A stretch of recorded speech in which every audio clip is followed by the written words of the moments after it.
Magandang araw po sa inyo, mga kabayan. Ito yung mga sidewalk nila. Makikita mo na walang mga nakaharang. Walang nakaparking na mga sasakyan. Walang mga nagtitinda sa mga gilid-gilid. Yung mga tapat ng mga tindahan, mayroong mga nakalagay na barong-barong, tapos may nagtitinda na kung ano-ano pa. Minsan lampas pa sa sidewalk, nasa kalsada na. Dito wala kang makikita. Tingnan mo yung mga sidewalk nila. Ang linis.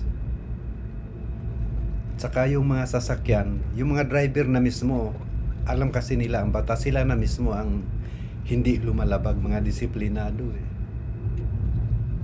Tingnan mo, ayan oh. Ang linis.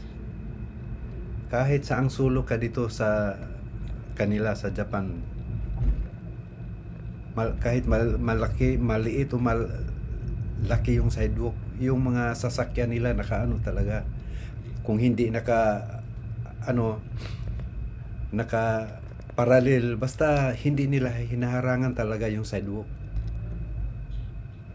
At saka yung batas dito, yung pag nakita yan ng mga pulis, sinisita ka agad yan. Titikitan ka pa. Hindi katulad sa atin, bibigyan ka lang ng warning, titikitan ka, tapos pagsabihan ka, mayroon pang 5 minutes na hihintay kahit naka illegal parking ka. Sa atin lang yung 5 minutes eh.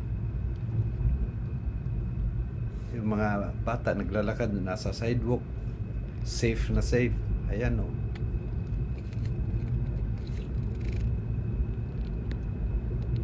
Sa atin naman kasi, kung disiplinahin talaga yung mga driver, madisiplina yan. Kaso yung taga pagpatupad ng mga batas, wala.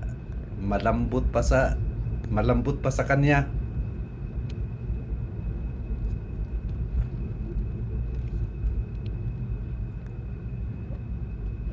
Ang ganda tingnan, di ba?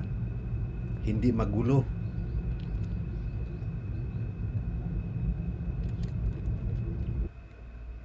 Ayan, tingnan mo yung mga sasakyan. Andun may binigyan talaga yung sidewalk ng bakante para sa mga tao maglalakad.